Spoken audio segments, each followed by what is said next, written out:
Começa agora mais uma edição do programa Visão Jurídica. E eu converso hoje com a doutora Simone Bramante, que é graduada em Direito pela Faculdade de Direito de São Bernardo do Campo, é especialista em Direito Previdenciário, professora assistente da Faculdade de Direito de São Bernardo do Campo, professora da Escola Paulista de Direito, é assessora previdenciária da FEQMAR, Federação dos Químicos e Farmacêuticos de São Paulo, e é advogada dos sindicatos dos metalúrgicos de Santo André e Mauá, dos eletricitários de São Paulo e dos trabalhadores de água, esgoto e meio ambiente de São Paulo. Doutora Simone, é um prazer imenso recebê-la aqui no programa Visão Jurídica. Prazer, doutora. Boa tarde a todos que estão nos vendo. Boa noite, né? Obrigada. Nós vamos esclarecer um pouco das dúvidas, né? Isso, o nosso tema, um tema muito interessante hoje. Eu agradeço muito a sua presença aqui e vamos trazer para você, telespectador, um assunto muito interessante. Nós vamos falar do novo cálculo, né? Sim. Da aposentadoria por tempo de contribuição, que está trazendo, assim, muitas polêmicas, muitos questionamentos. As pessoas que estão aí para se aposentar têm muitas dúvidas, então Verdade. É um assunto bastante interessante para o nosso trabalhador aí que está em fase de aposentadoria.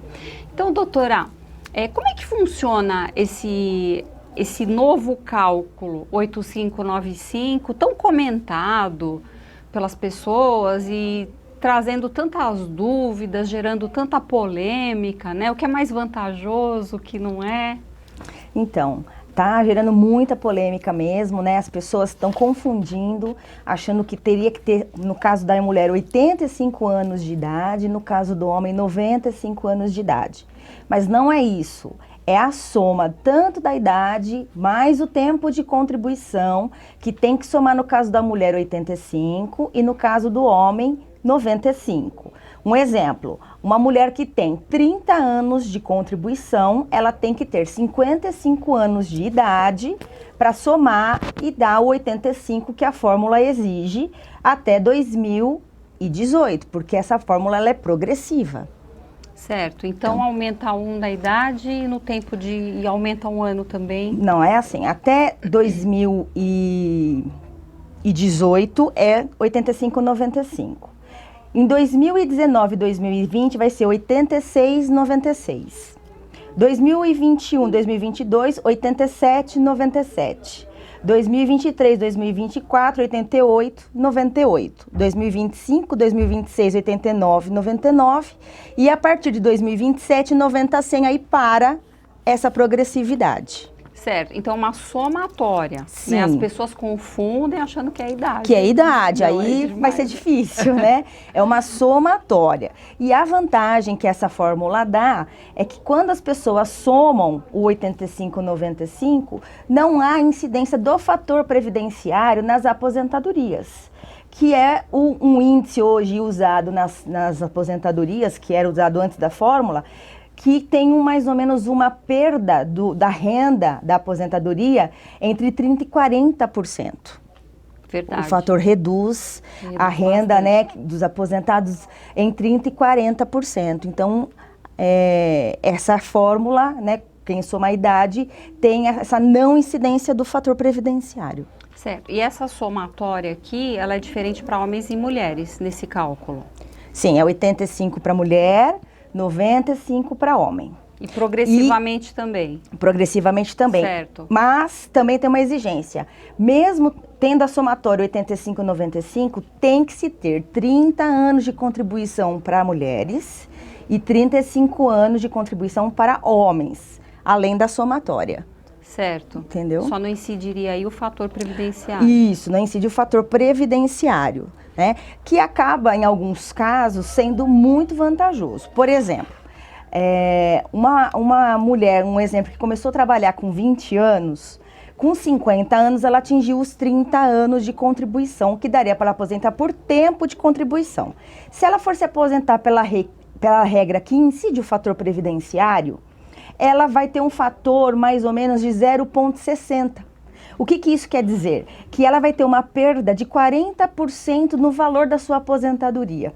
Ela esperando mais 2 anos e meio, que vai acumular a idade com o tempo de contribuição, ela soma o 85 e consegue se aposentar sem o fator previdenciário. Que maravilha. E aí aumentaria o benefício dela em praticamente 40% do valor. Quer dizer, quase o dobro, né? Então, em alguns casos, ela é bem vantajosa. Bem vantajosa. Realmente, a pessoa trabalha tantos anos. Exato. E aí, quando incide o fator previdenciário, ela é obrigada a continuar trabalhando em outro local, porque ela não consegue sobreviver com a aposentadoria. O fator veio em 99, substituindo a regra onde tinha a idade mínima. E aí colocaram, o que fizeram? Não vamos ter idade mínima para se aposentar, mas nós vamos ter o fator. Então, quer dizer, acabou tendo mais ou menos a mesma, porque se as pessoas não atingiam a idade mínima para se aposentar na lei anterior a 99, teria proporcional, aposentadoria proporcional, que também gerava uma perda, né, do rendimento da aposentadoria, entre 30% mais ou menos. Aí eles tiraram a idade mínima e colocaram o fator que acaba gerando uma perda também do rendimento da aposentadoria. Então, assim, acabou ficando praticamente na mesma, né? Mudou a lei, mas assim, em termos monetários, vamos colocar assim, o trabalhador acabava sendo recebendo mais ou menos o mesmo valor. Certo. E com relação à estabilidade? Os 2 anos a mesma coisa? Não mudaria? Não entendi a sua... Estabilidade de emprego para quem está prestes a se aposentar. Então, a estabilidade, ela não tem lei. Certo. Isso tudo é dado em convenção coletiva e acordo coletivo entre as empresas e os sindicatos. Então, vai depender do sindicato e da categoria. Certo. A média, né, o geral, assim, é entre 24 e 18 meses para se aposentar. Então, isso vai depender da convenção coletiva. A lei não traz nada dessa estabilidade. Certo. Tá? Eu te fiz essa pergunta porque é comum, bastante comum, principalmente nas instituições de ensino hoje. Eu tenho ouvido muitos professores falando a respeito da estabilidade com essa nova fórmula em razão das dúvidas, e tudo, por isso que eu te fiz essa pergunta. Não, a estabilidade, como eu disse, no acordo, depende do acordo, no acordo coletivo, na convenção coletiva, aí é cada categoria que fecha com o seu sindicato, né? Certo. Um exemplo, no Sindicato dos Metalúrgicos, onde eu atuo, são 18 meses. Tá? Mas aí foi um acordo que o sindicato fechou com as empresas. Certo. Então, dos professores então, não também teria influência. Não.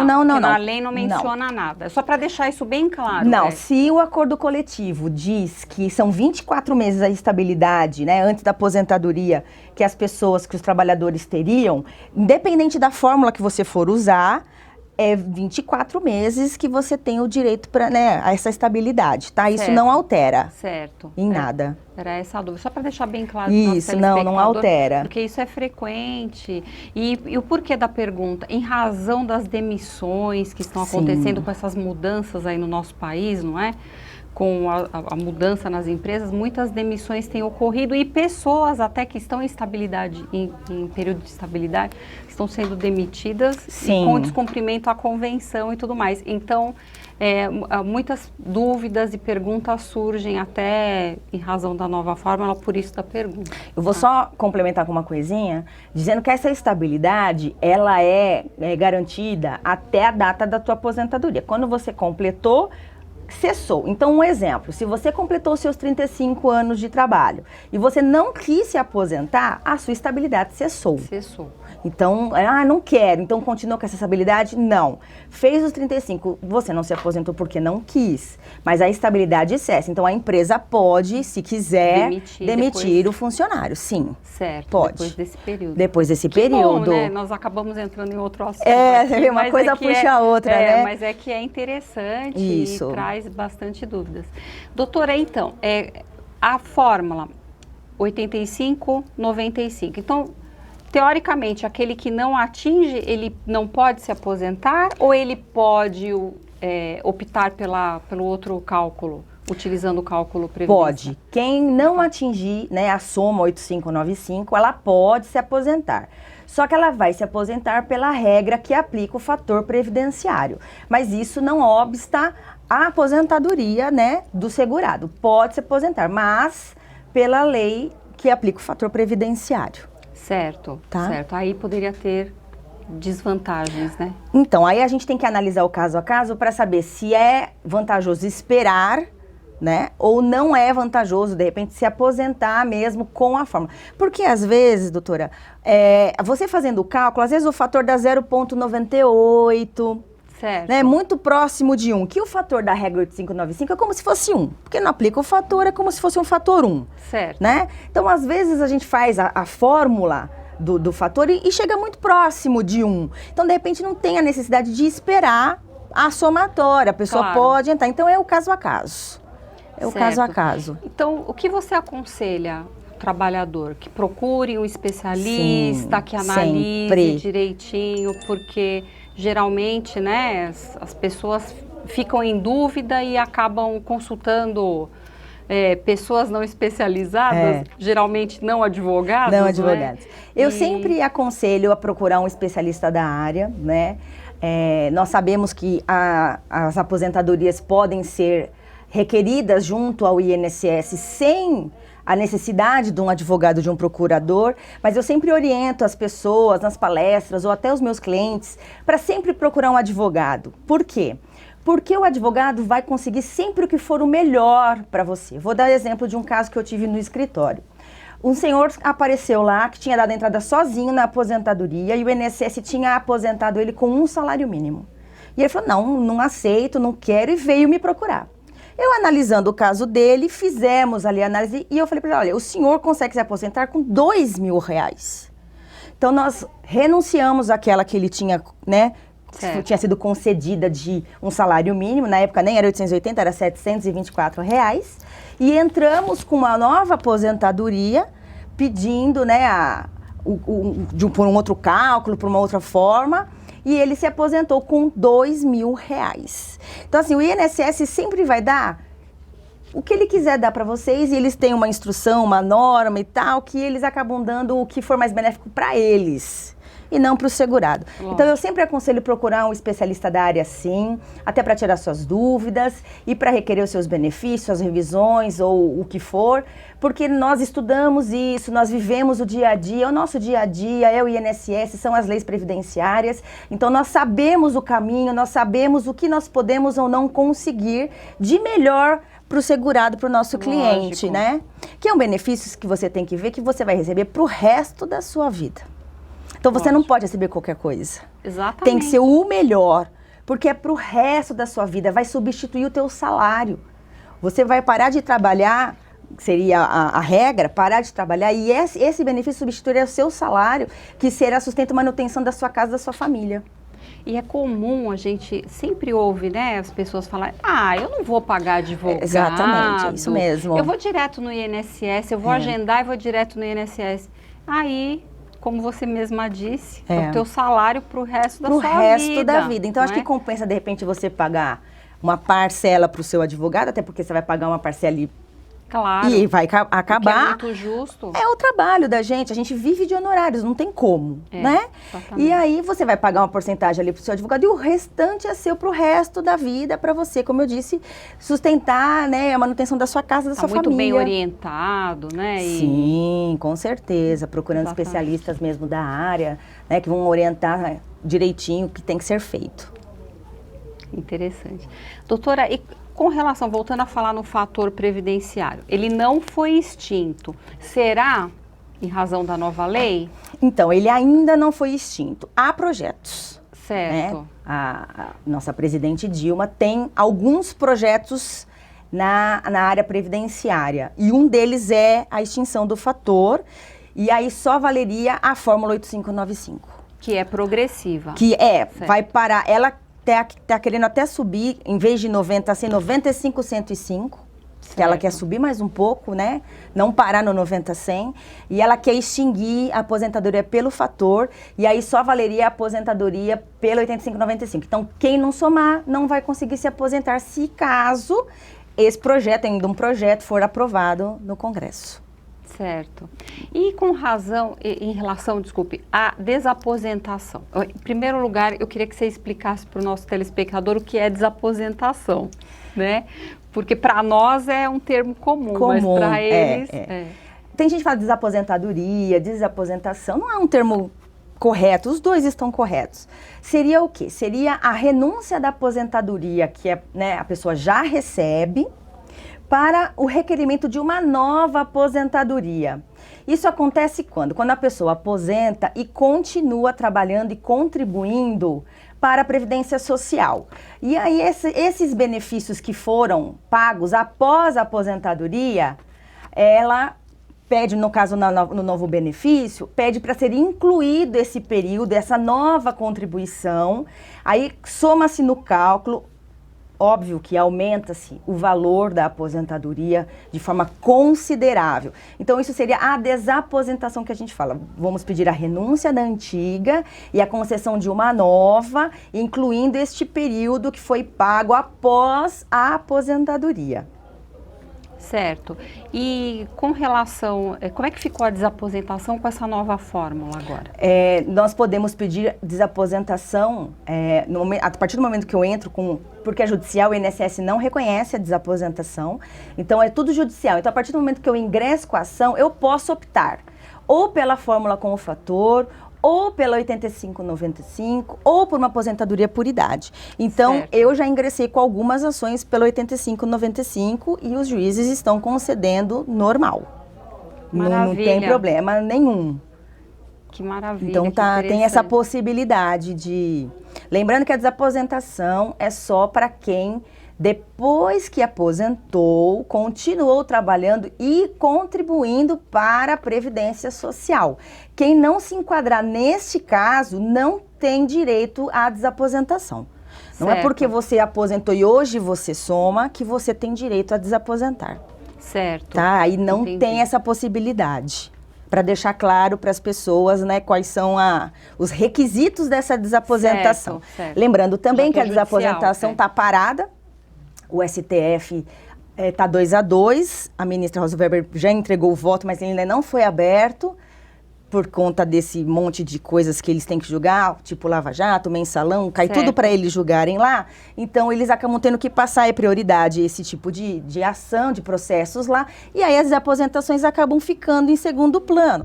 Quando eles têm uma folguinha, eles voltam para a pauta. Então, nós estamos esperando. Hoje em dia está difícil, uma folga. Tá difícil. Mas ela já entregou o voto dela em dezembro, o voto ainda não foi aberto.